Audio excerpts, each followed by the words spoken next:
Meta says that artificial superintelligence is basically here in this new plain text HTML letter that Zuck wrote. After some huge hires like Alexander Wang, there's a couple things Zuck outlines in this quick letter that I found pretty interesting. The first is that he has a huge emphasis on personal superintelligence. The idea that the AI models I interact with are very custom to me. This is something that we've heard like the browser company talking about with their new browser as well, and the idea that it'll know what you specifically want to search for. So like if I search for restaurants, it'll already know my taste. Like I really like sushi and it would already know. It also seems like he really wants a B2C focus, and he kind of subtweets other labs and is like they're trying to replace like and automate work, whereas we're trying to help people enjoy their life more. When Zuck talks about not trying to replace jobs but instead enable the average person to live a better life, some people are saying that he might be trying to make Meta's AI seem more mission aligned. So while they have poached a lot of people, we've heard time and time again, people are turning down billion-dollar offers from Thinking Labs, which is Murati's company, the ex-CTO of OpenAI, and like other companies like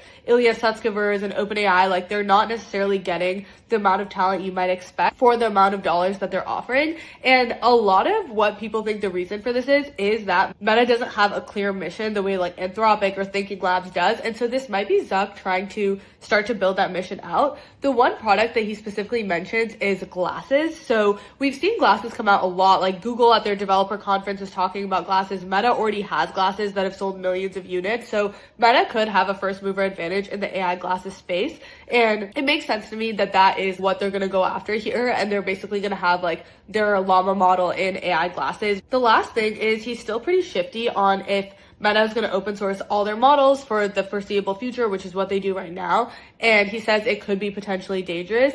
It is interesting because Trump's AI plan clearly emphasized that the US should have an open source model that the rest of the world is able to develop on top of, and that the US wants to own like the AI stack that people develop on. And that's like a lot of what we talked on the podcast this week. I assume like Meta will be the player to do that since no other lab has open sourced their models. But if it's not Meta, I wonder who it'll be. Or maybe like Meta will have a one model that they work on open sourcing with the government, but their like most top model they will keep private and not open source.